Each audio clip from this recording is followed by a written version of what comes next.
여행의 이유 김영하 산문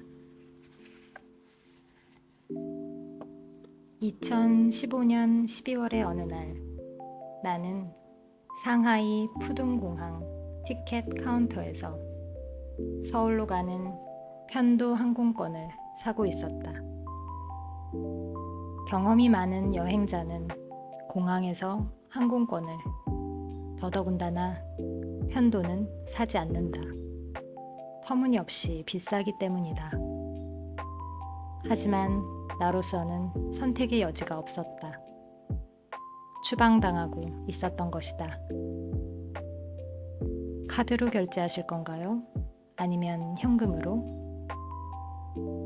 엄중한 순간에 던져지는 이런 사소한 질문에 대해, 그 기묘한 효과에 대해 직업적 호기심으로 생각해보곤 한다. 예를 들어 형장에 들어서는 사형수에게 계단으로 올라갈 건지 엘리베이터로 올라갈 건지를 물을 수 있다. 인간은 질문을 받으면 답을 하도록 훈련되어 있다. 예정된 죽음이라는 절체절명의 순간에도 인간은 약간의 고심을 할 수 있고 눈앞에 닥쳐온 진짜 문제를 잠시 망각할 수 있다. 지갑에는 위안화 현금이 있었지만 나는 신용카드로 결제하기로 했다. 한 연구에 따르면 현금으로 결제하는 것은 뇌에서 고통을 느끼는 영역을 활성화시킨다고 한다. 아무리 자의로 주는 돈이라 해도 빼앗긴다는 느낌이 드는 것이리라. 신용카드는 내 지갑에서 나와 잠깐 상대방에게 건너가지만 곧 되돌아온다. 현금은 가면 돌아오지 않는다. 조삼모사가 분명하지만 꾸준히 진화 중인 뇌에게 너무 많은 것을 요구하지는 말기로 하자. 나는 신용카드를 건넸고 한국으로 돌아가는 편도 항공권 결제가 되었고, 그러자 옆에 서 있는 공안요원에게 뭔가 떳떳한 느낌이 들었고 추방의 고통이 조금 덜어졌다. 신용카드를 소유하고 있고 문제없이 결제된다는 것은 모국에서의 내 신용이 멀쩡하며 추방 같은 일을 당해서는 안 될 사람임을 입증하는 것 같았다. 그러거나 말거나 공안요원은 내 지불 능력 따위에는 아무 관심도 없이 다음 절차를 이어갔다. 우리는 공안요원 전용 통로를 지나 형식적인 소지품 엑스레이 검사를 통과한 후 게이트에 도착했다. 그로부터 2시간 정도를 말없이 게이트 앞 의자에 앉아 인천행 비행기가 탑승 절차를 개시하기를 기다렸다. 푸둥공항을 이륙한 비행기는 동중국해 상공을 지나 어둠이 깔린 인천공항에 도착했다. 짐을 찾으며 아내에게 전화를 했다. 어디야? 숙소에 도착한 거야? 아니, 여기 인천공항이야. 아내는 한동안 말이 없었다. 놀란 것도 당연했다. 아침에 출국한 남편이 저녁에 귀국한 것이다. 원래 계획은 한 달 여정이었다. 안 간 거야? 아니, 가긴 했는데 무슨 일 있어? 어디 아파? 아니, 그게 말이야. 나 추방됐어. 그 무렵 나는 대학의 교수로 학생들을 가르치고 있었다. 학기 중에는 소설이 통 써지질 않았다. 겨울방학을 맞아 본격적으로 작업을 해보리라 결심하고 적당한 곳을 알아보기 시작했다. 상하이 푸둥지구에서 관광객을 상대로 민박을 하는 한국인들이 있었다. 투자 목적으로 사들인 아파트를 마냥 놀리기는 뭐하니 관광객들에게 단기로 빌려주는 것 같았다. 삼시세끼 밥도 차려준다고 했다. 해주는 밥 먹으며 조용히 글 쓰다 오기에는 적당해 보였다. 심심하면 상하이 시내에도 놀러 갈 수 있을 터였다. 집주인에게 이메일을 보냈더니 중국 공상은행을 통해 숙박비 전액을 선불로 입금하면 예약이 완료된다는 답변을 받았다. 집은 신축이라 깨끗했고 내가 쓸 방은 화장실이 따로 달린 안방으로 전망 좋은 발코니도 붙어 있다고 했다. 사진으로 봐도 아주 근사했다. 나는 한 달 숙박비와 식비 전액을 위안화로 환전해 송금했다. 필요한 자료들을 챙기고 무료할 때 읽을 책들도 골라놓았다. 겨울인데다 장기 여행이어서 짐의 부피가 작지 않았다. 나는 그 짐들을 모두 끌고 만 하루도 안 돼 집으로 돌아온 것이었다. 추방이라는 얘기를 들었을 때 아내는 내가 쓰고 있던 소설의 내용 때문일 거라고 짐작했던 것 같다. 난파된 후 북으로부터 잊혀져 혼자 살아남아야 했던 간첩의 이야기를 쓰고 있었던 것이다. 후에 빛의 제국이라는 제목으로 출간된 이 소설은 남한과 북한을 모두 경험한 주인공의 입을 통해 두 체제 모두의 비판적인 시각을 드러내는데 북한 관련 이슈에 민감한 중국 당국이 나의 입국을 막았을 개연성이 있다고 본 것이다. 그런 추측이 터무니없지도 않은 것이 빛의 제국은 그 후 미국과 프랑스, 독일, 일본 등 여러 나라에서 번역되었지만 유독 중국에서만은 당국의 검열 때문에 출판이 어렵다는 현지 출판사들의 전언이 있었다. 이제는 나와 있다.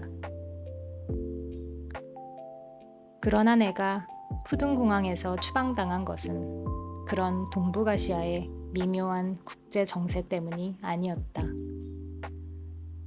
국경을 넘는 여행자가 해야 할 너무도 기본적인 준비를 하지 않았기 때문이었다. 입국 심사대에 줄을 서서 주변을 살펴보니 같은 비행기에서 내린 다른 한국인들은 모두 여권과 함께 흰 종이를 한 장씩 손에 들고 있었다. 예감이 좋지 않았다. 실례지만 그 하얀 종이는 뭔가요? 이거요? 비자인데요. 아니, 중국도 비자가 필요해요? 필요할걸요? 저희는 단체로 다 받았어요. 중국하고 우리나라가 교류가 얼마나 많은데 비자가 필요해요? 그러게요. 근데 필요한 것 같더라고요. 주변을 둘러보니 겨울잠에서 방금 깨어난 곰처럼 생긴 푸근하고 나른한 인상의 공안 요원이 보였다. 나는 줄에서 벗어나 그에게 다가갔다. 중국어는 전혀 모르니 영어로 물었다. 한국 국민인데요. 비자 필요한가요? 그는 부드러운 미소를 지으며 자기를 따라오라고 손짓했다. 나는 현지 공항에서 바로 도착 비자를 발급해주던 동남아 관광지들을 떠올렸다. 앞장서 걸어가는 그에게 물었다. 여기서 비자 바로 발급받을 수 있죠? 그는 연신 고개를 끄덕이며 사람 좋게 웃었다. 그를 따라 창이 없는 긴 복도를 한참 걸었다. 손에 보온병을 든 공안 요원들이 그와 인사를 하고 지나갔다. 나는 제복을 입은 요원들로 북적이는 사무실 한 구석으로 안내돼 자리에 앉았다. 중국차 향기와 오래 환기하지 않은 지하실에서 나는 퀴퀴한 냄새가 한데 뒤섞여 있었다. 그는 내 여권을 달라고 하더니 꼼꼼하게 살펴보고 복사를 했다. 그러더니 서류 한 장과 볼펜을 내밀며 서명을 하라고 했다. 서류는 중국어 간체로 쓰여 있었다. 내가 서명을 하자 그는 환하게 웃으며 그 서류를 가져갔다.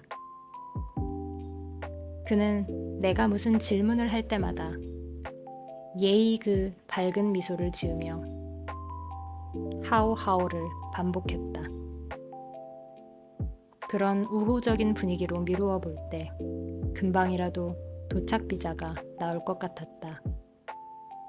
다만 모든 비자에는 수수료가 있을 텐데 왜 돈을 달라는 얘기를 전혀 하지 않는지가 조금 꺼림칙했다. 그는 서류를 왼손에 든 채 나를 데리고 다시 어디론가 움직였다. 입국 심사대로 돌아가겠거니 했지만 그와 함께 나온 것은 출국장이었다. 그는 나를 동방항공의 티켓 데스크로 데려갔다. 그제야 상황을 파악한 나는 곰 아저씨 공안에게 이게 무슨 상황이냐고 물었다. 그는 내가 서명한 서류의 한 부분을 손가락으로 짚었다. 간체로 쓰여 있기는 했지만 자세히 보니 해독 가능한 한자들이 덜어 있었다. 내가 중화인민공화국 법률을 위반하였음을 인정하고 즉각적인 추방에 동의한다는 내용 같았다. 곰 아저씨 공안이 그토록 표정이 밝았던 것은 내가 아무 말썽도 부리지 않고 선선히 중국 영토에서 떠날 것에 동의하고 서명까지 했기 때문이었다. 그제야 나는 비싼 편도 항공권 값이라도 줄여볼 유량으로 아직 쓰지 않은 인천행 항공권으로 추방되면 안 되겠냐고 물었지만 그 비행기는 이미 떠났단다. 그럼 공항에서 하루 자고 내일 그걸 타고 돌아가면 안 되냐고 다시 묻자 그는 단호히 고개를 저으며 추방은 가장 빠른 교통편을 이용해 중국 영토를 떠나야 하는 거라고 나도 이미 동의했다며 내가 서명한 문서를 들이밀었다. 내 짐은 자기들이 찾아서 그 비행기에 실을 테니 걱정하지 말라고 했다. 게이트에 도착한 우리는 그 후로 아무 대화도 나누지 않았다. 이런 일을 겪은 사람이 흔치는 않겠지만 겪어본 사람으로서 말하자면 의외로 최악의 기분은 아니었다. 여행은 아무 소득 없이 하루 만에 끝나고 한 번 더 중국을 왕복하고도 남을 항공권 값을 추가로 지불했으며 선불로 송금해버린 숙박비와 식비는 아마도 날리게 될 것이 뻔했지만 난생 처음으로 추방자가 되어 대합실에 앉아있는 것은 매우 진귀한 경험인 만큼 소설가인 나로서는 언젠가 이 이야기를 쓰게 될 것임을 예감하고 있었다.